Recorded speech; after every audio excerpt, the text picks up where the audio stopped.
left to die for saying no to a forced marriage. But a soldier changed her fate. Hello, everyone.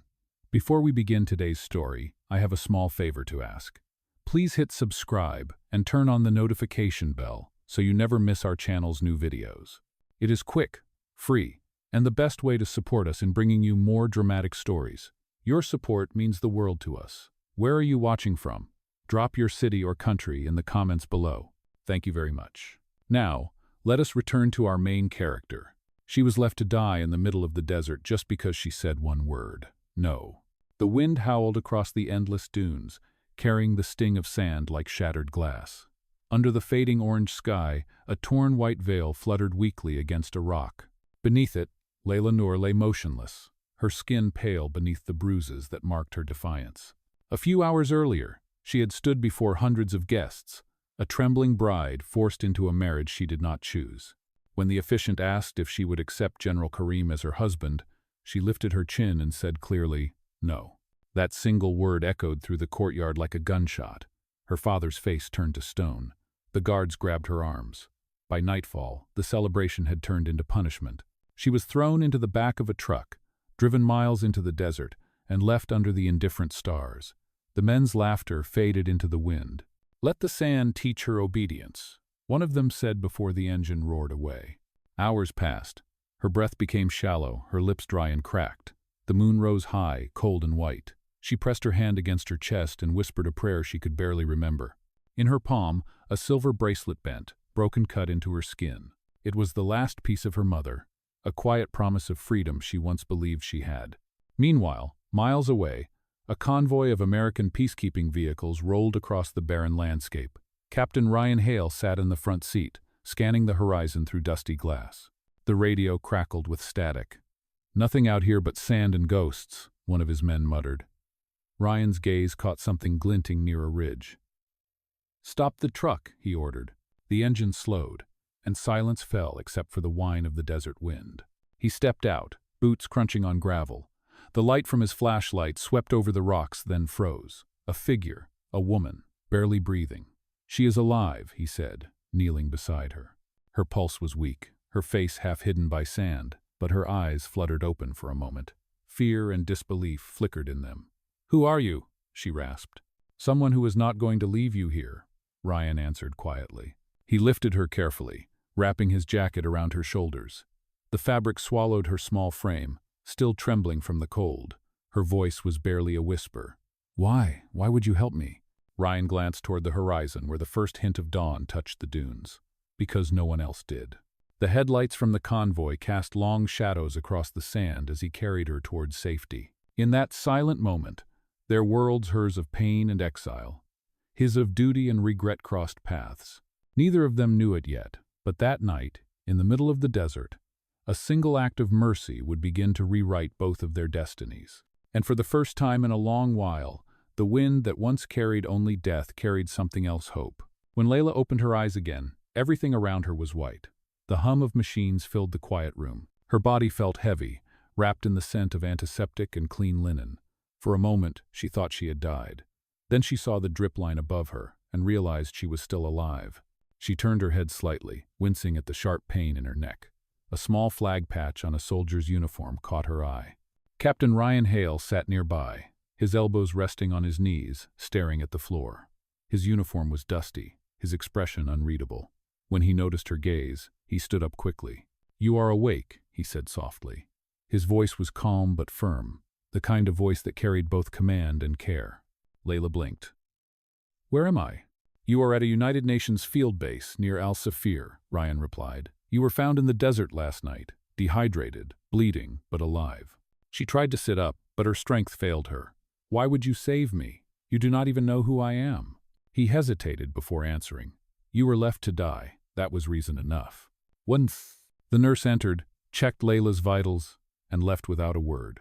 Ryan poured a glass of water and handed it to her. Her fingers trembled as she took it. "You are American," she said, studying his face. "Born in Chicago," he said with a faint smile.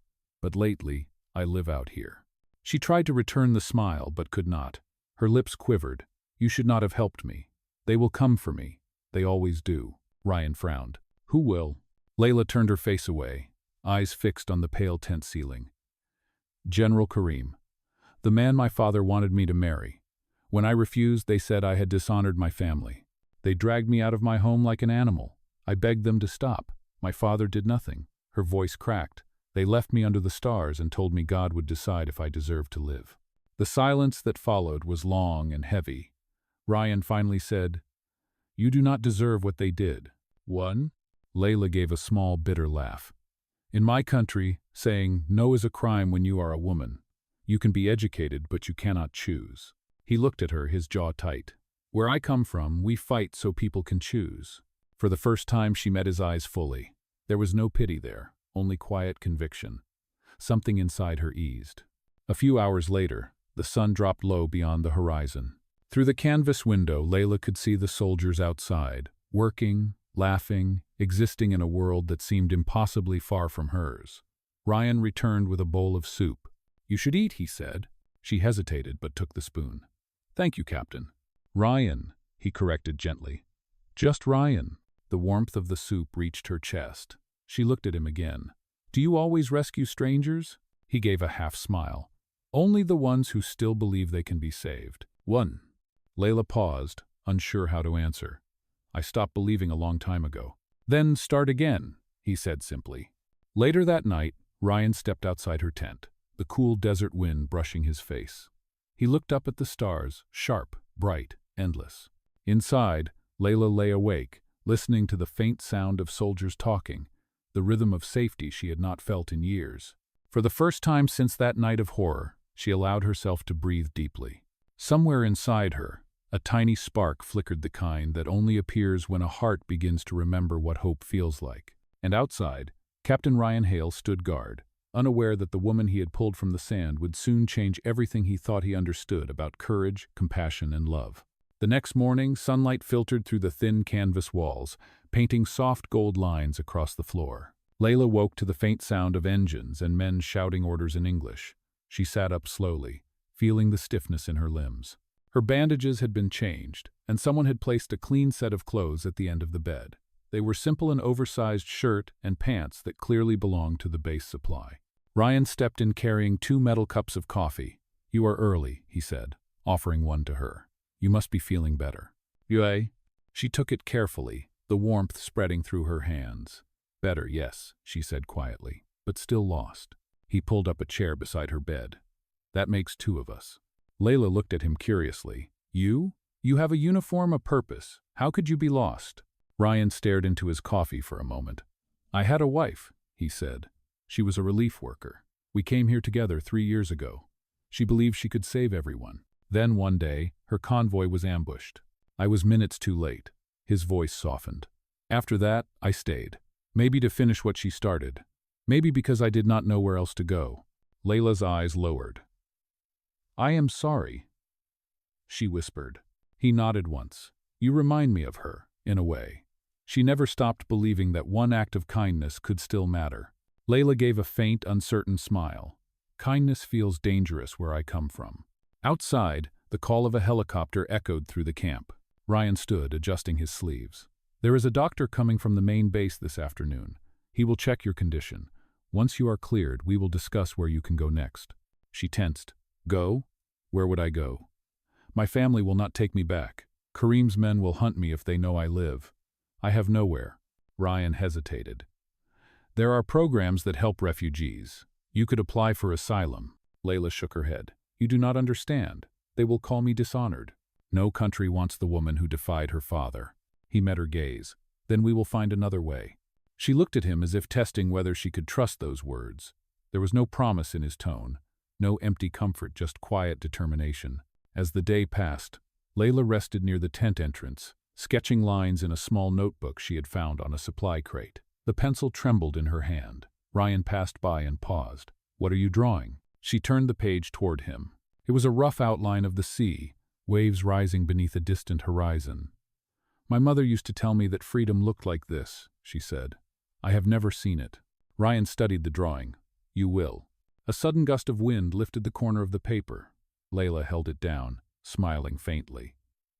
For the first time since she could remember, someone had said, "You will," instead of "you cannot." That night, the generator flickered. Layla lay awake, thinking of Ryan's words, of the life she had almost lost, and the strange sense of safety that surrounded her now. She touched the silver bracelet still hidden beneath her pillow. It was cracked but not destroyed. Outside, Ryan made his rounds. He glanced at her tent, then at the sky filled with unfamiliar stars. He could not explain why he felt the need to check on her more than duty required. Perhaps it was guilt. Perhaps it was something deeper that neither of them was ready to name. Inside, Layla whispered softly to herself, "Maybe God did not abandon me after all." And in that quiet moment, as the desert wind passed between their tents, two souls, both broken in different ways, began to find the faintest trace of meaning again. Neither of them knew it yet, but the bond forming between them would soon be tested by forces far greater than either of them had ever faced. Days turned into a quiet rhythm inside the base. The chaos of war seemed far away here, hidden behind the chain fences and the hum of generators.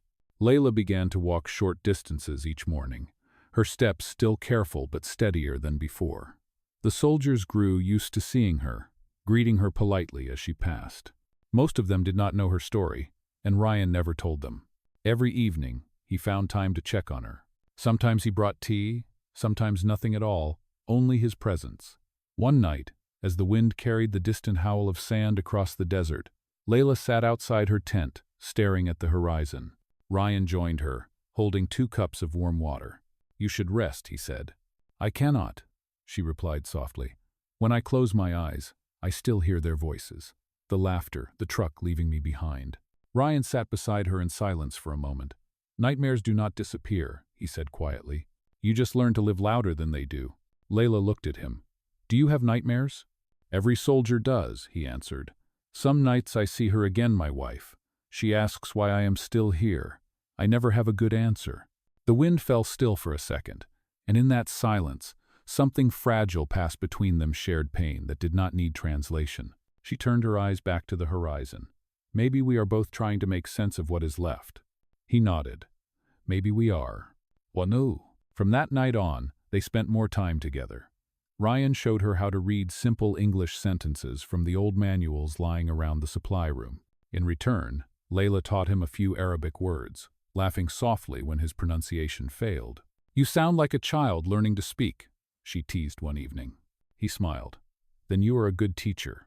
Bit by bit, the tension that once filled the air between them eased into quiet companionship. They shared meals in the mess hall, where Layla listened to soldiers talk about families waiting for them back home. She rarely spoke, but when she did, even the toughest among them listened.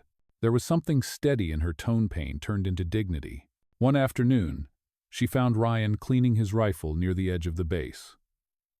"Do you ever get tired of carrying that?" she asked. He glanced at it. "Every day," he said. "But sometimes it is the only language this place understands." "Uja." Layla stepped closer, her voice low. "Maybe one day you can teach them another language." He looked at her for a long moment, then set the rifle aside.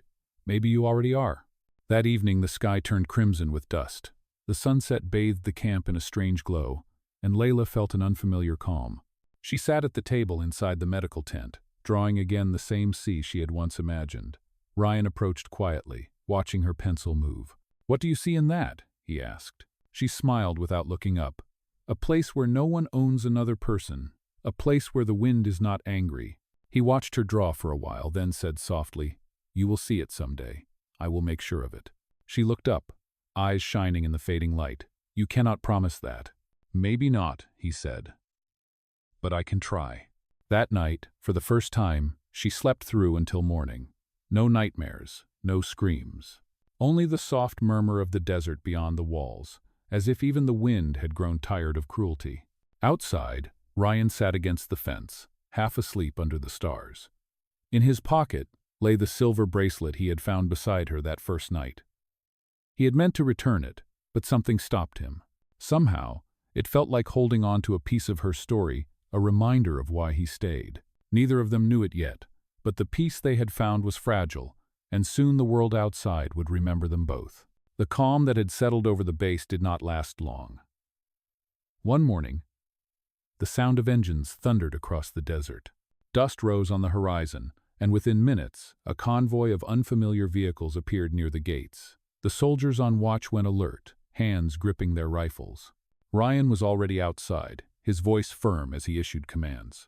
Layla, who had been sweeping near the medical tent, froze when she saw the insignia painted on the trucks. Her breath caught. It was the same black emblem she had seen on Kareem's soldiers. Her hands began to shake. Ryan turned to her. "Get inside," he ordered quietly. She obeyed, ducking behind the curtain as the vehicle stopped. A tall man stepped out, dressed in desert fatigues and wearing a wide grin that never reached his eyes. He spoke fluent English. "Captain Hale," he said, "we are looking for someone, a woman, escaped from her home. She is dangerous." Ryan kept his expression neutral. "We have no civilian matching that description," he replied. The man's gaze wandered toward the tents. "Are you sure, Captain? We heard rumors. A survivor found in the dunes. My commander, General Kareem, would be most appreciative if she were returned." Ryan's jaw tightened. "This base is under United Nations jurisdiction. No civilians are handed over without proper review." "Long." The man smiled coldly. "Jurisdiction is a fragile thing in the desert." He gestured toward his men.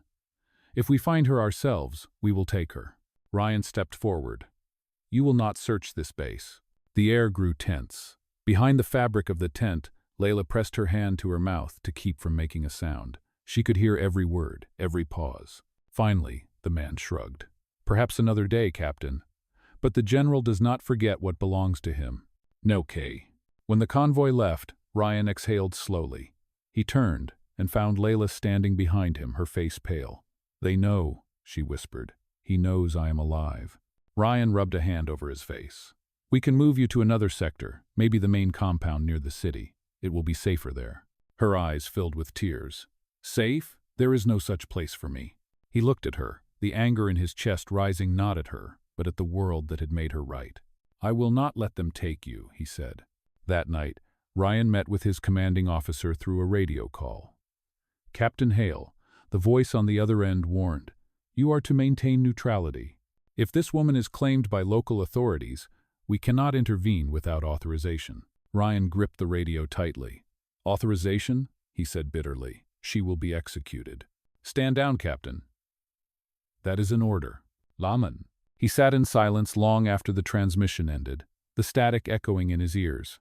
When he returned to the medical tent, Layla was waiting for him. She had heard enough to understand. "You cannot disobey them," she said softly. "They will punish you." Ryan looked at her. "Let them.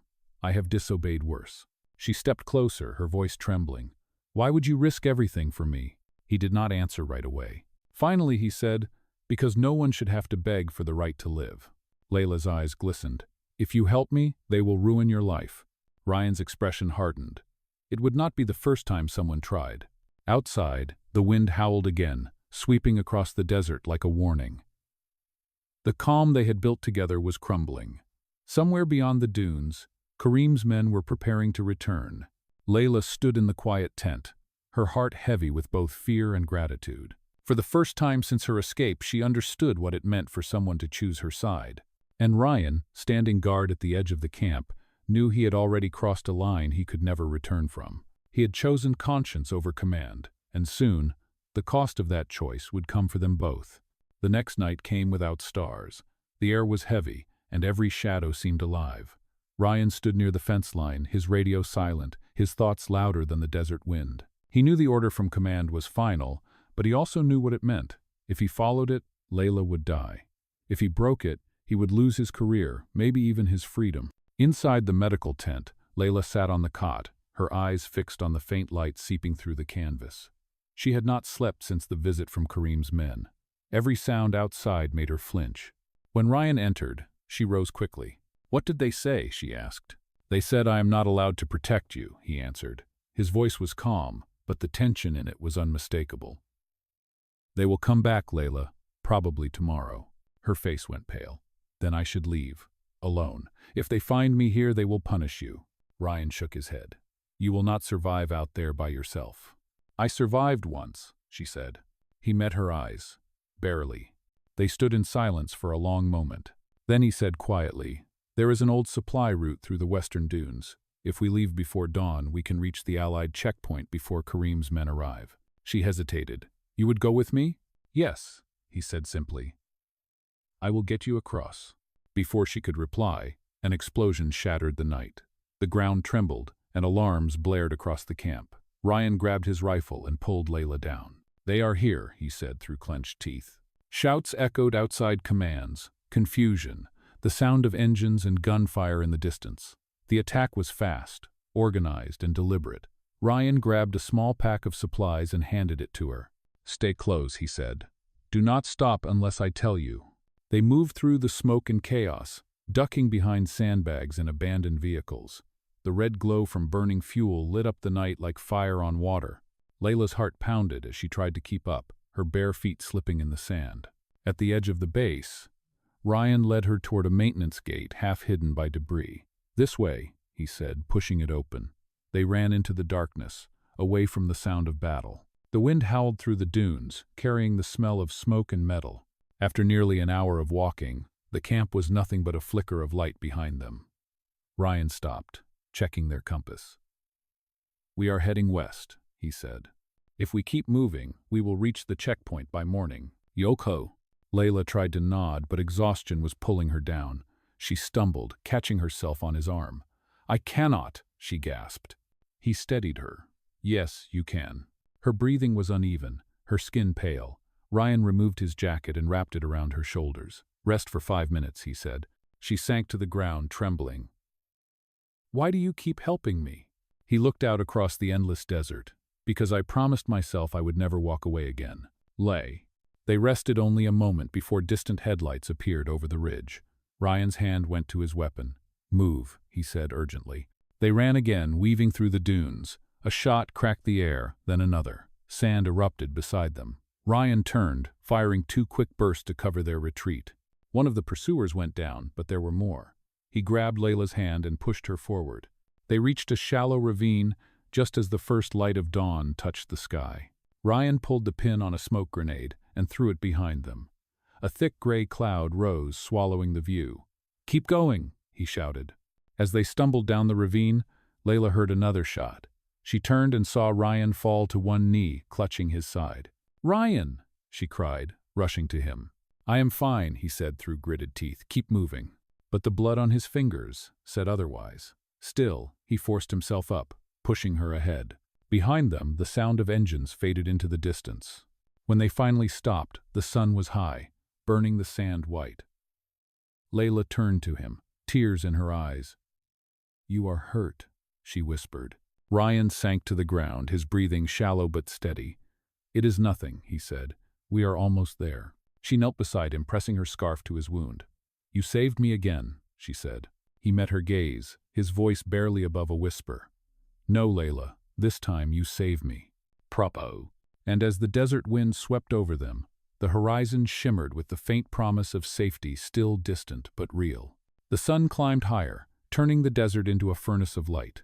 Layla's throat burned as she tore a strip from her scarf and dampened it with the last of their water. She pressed it against Ryan's wound. His face was pale, his jaw tight, but he tried to smile. "You should keep the water," he murmured. "And let you die here?" "No," she said firmly. Her hands shook, but she kept pressure on the wound. "We are almost there. You said so yourself." He nodded weakly. "A few more miles. There is a communications outpost near the ridge. If we can reach it, they will send help." She helped him to his feet.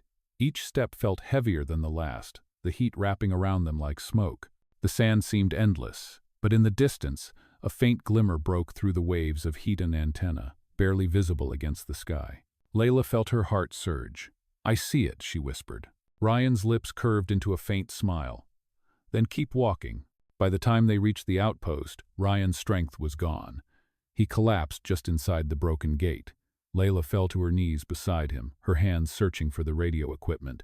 The small building smelled of dust and rust. Wires hung from the ceiling like vines. "Please work," she whispered, turning the knobs on the old transmitter. A faint hum answered. She pressed the button and spoke, her voice trembling. "This is Layla Noor. We are at an abandoned signal station west of Al-Safir. Captain Ryan Hale is injured. Please, anyone respond." For a long moment, only static answered. Then a voice broke through, faint but clear. "This is Command Base Echo. Identify the soldier again." "Captain Ryan Hale," she shouted. He is bleeding badly. Copy that. Stay where you are. Evac team inbound. Layla dropped the microphone and rushed back to Ryan. His eyes fluttered open. You did it, he whispered. Tears filled her eyes. No, you did. You kept us alive.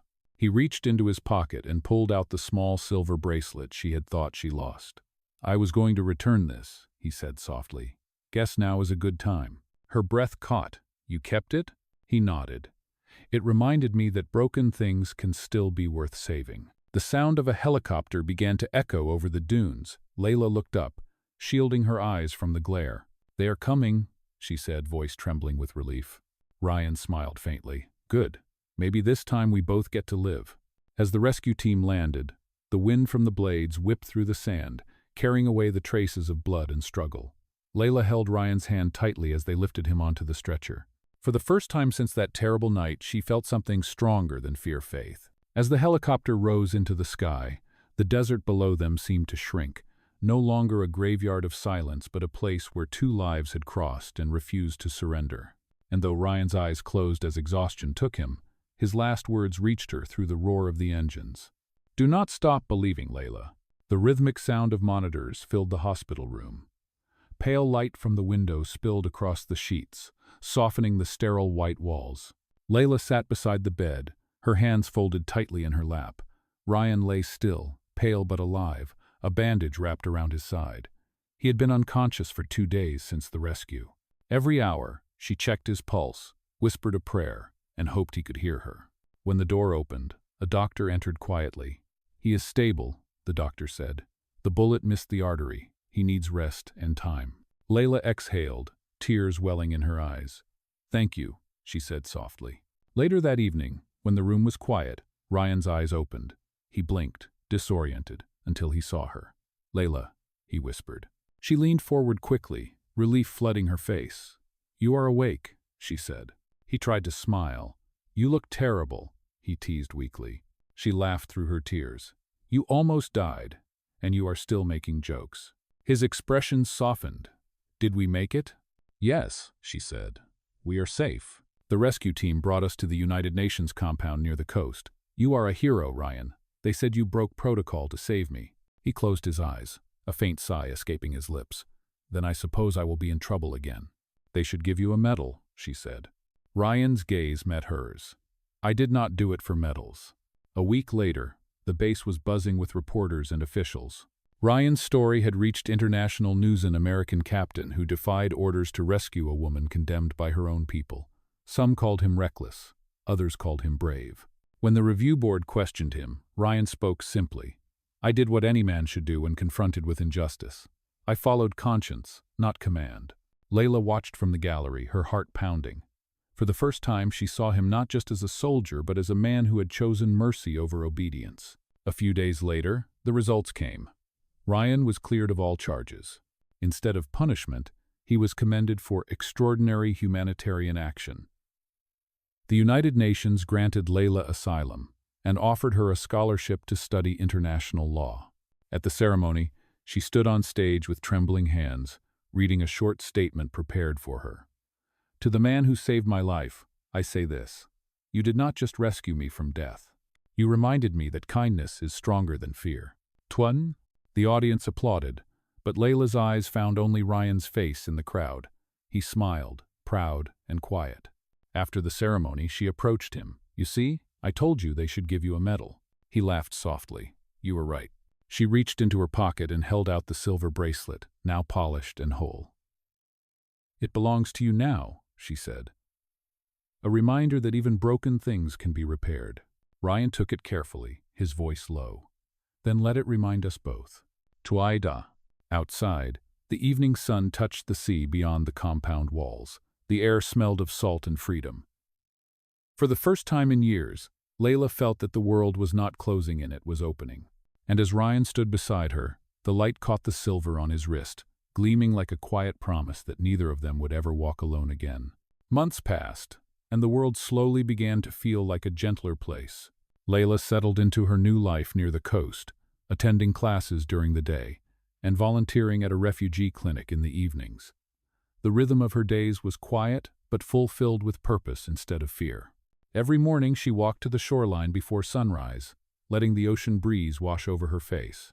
The waves rolled in steady and endless, and sometimes, if she closed her eyes, she could almost hear the desert wind turning into the sound of peace. The horizon, once something she could only imagine in her drawings, now stretched before her, real and alive. Ryan visited often. His recovery had been slow, but he was walking again, the scar at his side a faint reminder of the night that had changed everything. He had been reassigned temporarily to the United Nations Humanitarian Division, working on civilian protection programs. When he was not traveling, he spent his time near Layla's town. One evening, as the sky burned gold with sunset, Layla was sketching by the pier. She looked up to see him approaching, his familiar steady gait cutting through the light.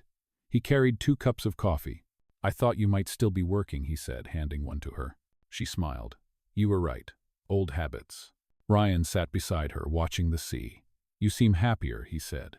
"I am," she replied. "For the first time, I am not afraid to belong somewhere." He nodded. "You made this place better. The clinic, the classes. They talk about you like you are some kind of miracle." Layla laughed softly. "I am not a miracle, Ryan. I am just someone who was given a second chance." He looked at her, the wind catching his hair. "And what do you plan to do with that chance?" She paused, her gaze turning toward the horizon. "Use it to make sure no one else is ever left behind the way I was." They sat in silence for a while, watching the waves climb and fall. Then Layla reached into her bag and pulled out her latest sketch. It showed 2 figures standing at the edge of the water, one holding a broken bracelet that had been mended with silver thread. Ryan studied it quietly. "Is that us?" She nodded. "It is not perfect, but it feels honest." He smiled, tracing the lines with his eyes. "Then it is beautiful." When the sun finally dipped below the water, Layla turned to him. "Do you ever think about that night in the desert?"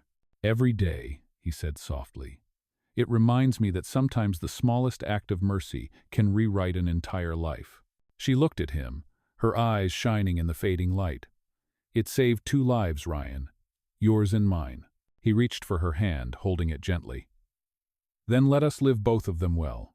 As the tide reached their feet, the last light of day shimmered across the waves, painting them in silver and gold. Layla smiled through the glow, her voice barely above a whisper. "I said no to a forced life," she murmured, "but yes to a second chance." And beside her, Ryan Hale smiled back. The man who had once found a dying woman in the sand now finding peace in the sound of her laughter, carried by